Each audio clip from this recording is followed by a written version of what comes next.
Don will be sharing his screen. And yeah, our presentation is titled, What the FAIR Do Repositories Need?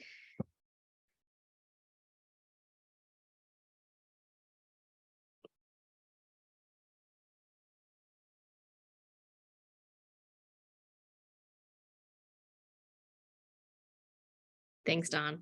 Next slide, please. So this is a picture of who we are. So I'm joined today by Don Brower, the assistant research professor. You can't move your slides, Don.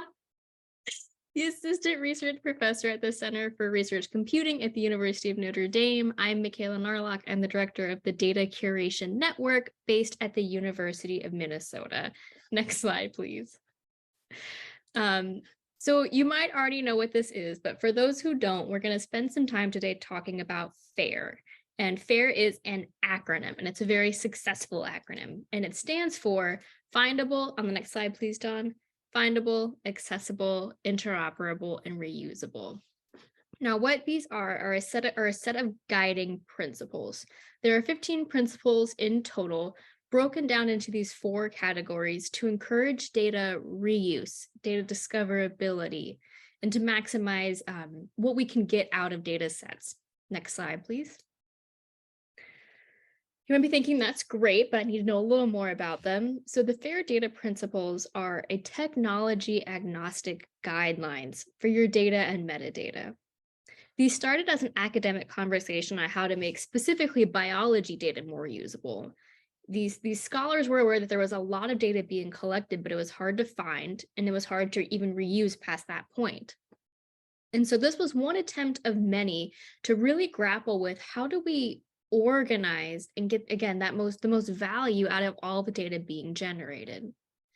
One thing FAIR had going for it is that it's a really catchy mnemonic. And so the principles slowly began making their ways into policies, sharing mandates, and other requirements. We will reiterate, these are just principles. These are not, in fact, like a checklist. But we don't have time to go into more detail than that. So if you're interested in learning more, there's a website at the bottom of the slides, go-fair.org.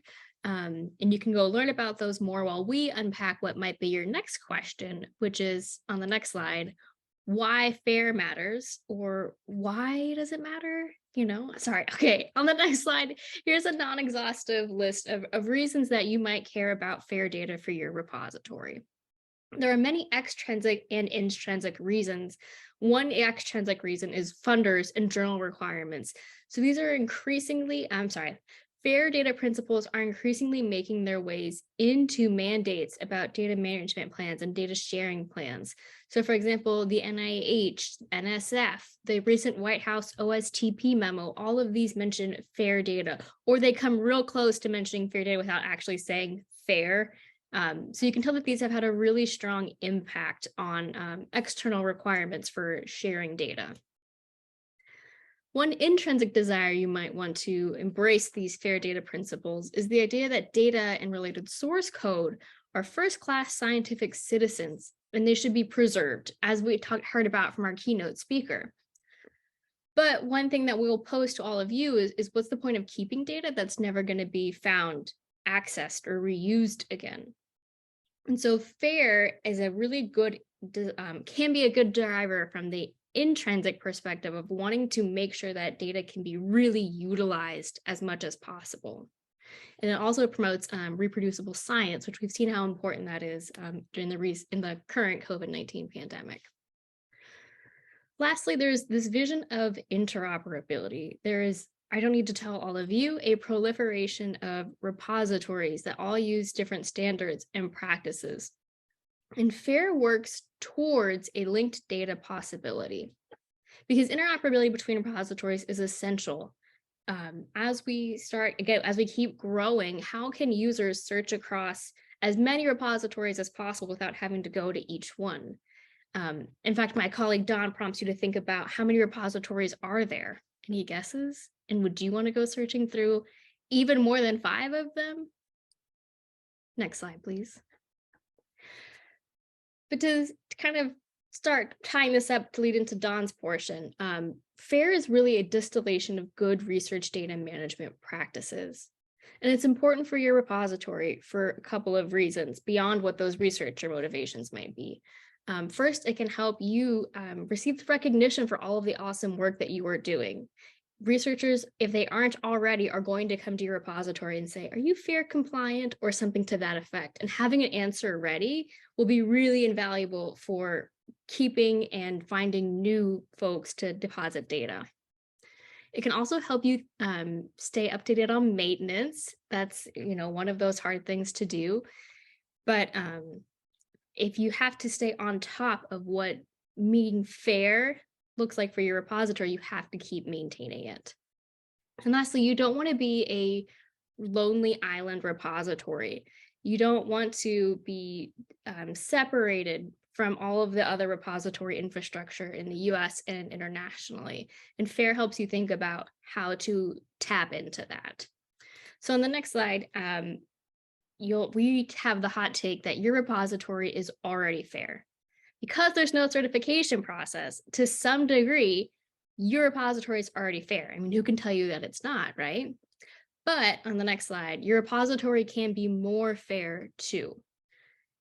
On the next slide, sorry, these are quick slides. FAIR is not all or nothing, done or not done. It's about constantly working and developing your technology and workflows to continuously improve and maximize the fairness of your content. And that includes, again, both data and metadata.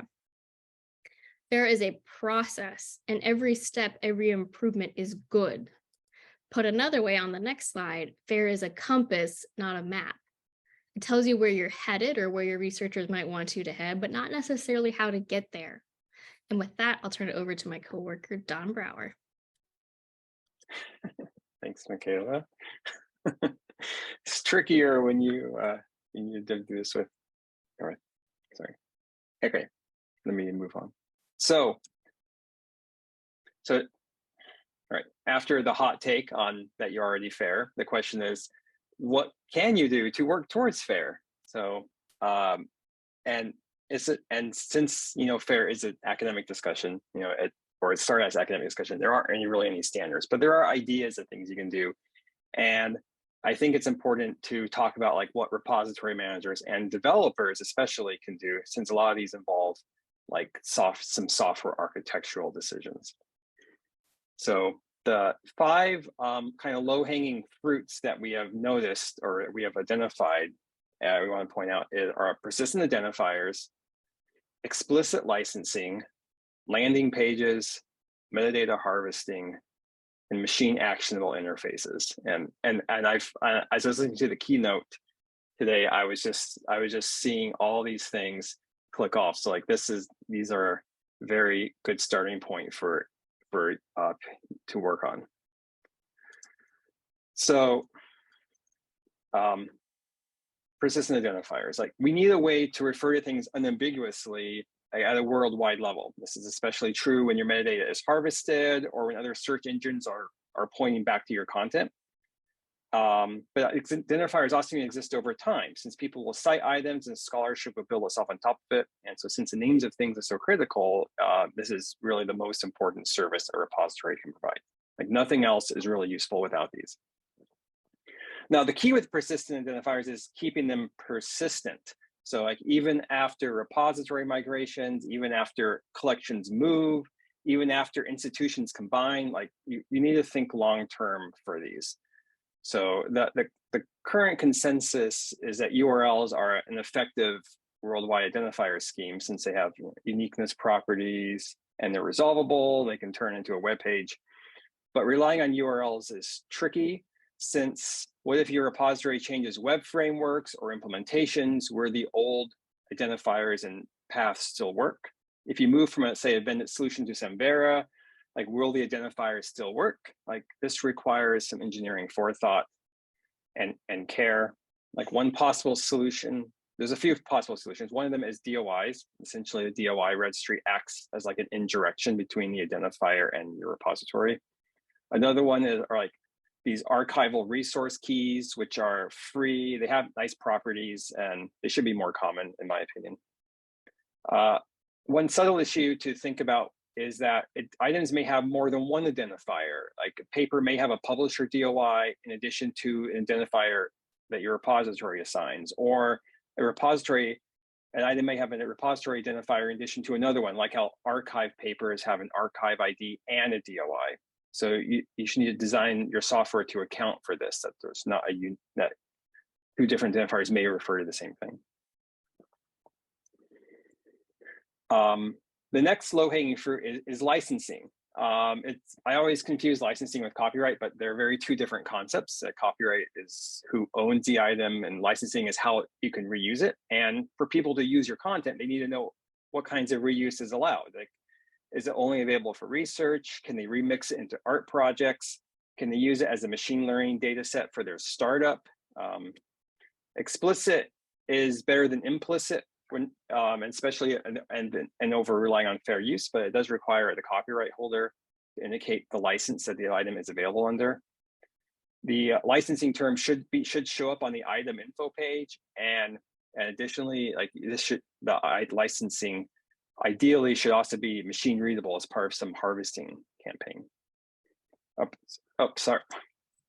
Sorry. It's too complicated. I can't handle slides too. Okay, moving on. Landing pages. Landing pages are important. They provide content about an item, and they provide context so people can see if this is the thing they want or not want.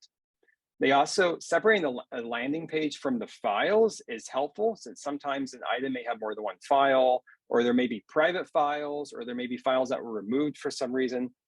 So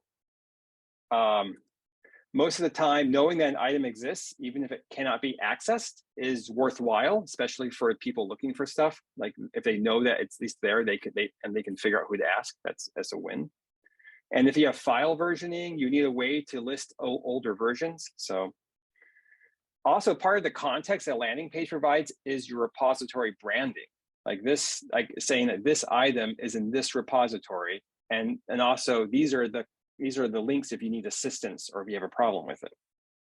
And additionally, like general purpose search engines tend to prefer to index web pages over like files itself. So they would prefer to index a landing page that has, especially if it had like schema.org or microdata on the page. Okay. The fourth low-hanging fruit is metadata harvesting. So as Michaela said, we live in a world where there are plenty of digital repositories. So how would people even know to search your repository in the first place? They probably don't, in fact. People tend to rely on general search engines to find things. Even in the library, there's usually a central search service that is not usually the repository. So your repository content should be harvestable to increase the chance of someone finding your stuff. Some search engines will just index it without you doing anything. Others may require a harvesting endpoint like OAI PMH. And it's useful to think about what indexes would be useful to people looking for your content. Like if you have very specialized content, you may want to make sure that it's in a domain-specific search service, if there is one. And also, like if you have mostly academic articles or general purpose data, you probably would have a different target than if you have like more cultural heritage items, for example. And then kind of related to metadata harvesting is machine actionable interfaces. So the surprising aspect of FAIR is that it's not just for people. It's explicit, even in the original published manifesto, that machine agents are essential for finding content. So this means like use standard protocols where possible, use standard interfaces, file formats, and of course these standards will change over time. That's how things work. This expands on just having metadata harvesting, since traditional metadata harvesting protocols have usually very limited metadata fields, and your repository probably has more extensive metadata. So make it available to agents and make a way for machine agents to even retrieve content too. So sometimes people may just need a few hundred items, like maybe weather data for an entire region or state, or sometimes they may have data processing pipelines and they want to provide reproducible scripts to start by retrieving data directly from the source. Niche disciplines may even have developed specialized search indexes. This is actually coming from the keynote. They have specialized tools that can interact with, that knows how to interact with their kind of data. So one example is like IIIF interfaces. Another one is like the astronomers. I don't know if anyone's noticed, over the last 20 years, the astronomers have been built their international virtual observatory, and they've established common protocols, file formats, and metadata so that data repositories and tools can work together and they can seamlessly. It's truly amazing. And I see other disciplines also going down this road. So this is something to keep an eye on. And this is only possible if you actually think about adding what is needed for an API, right? And so finally, I would like to encourage you to not be afraid to walk in the FAIR direction. So at the end of the day, FAIR is about improving access and reuse to data and content for your repository, for both your users and their machine agents. And FAIR is not all or nothing. You can make small changes and improve things today. Do not try to wait for FAIR for your rewrite. And finally, like, you are not alone. There are many resources available. And since there is no standard, like, we can explore what exactly FAIR is together. So finally, I'm going to leave it with our contact info. So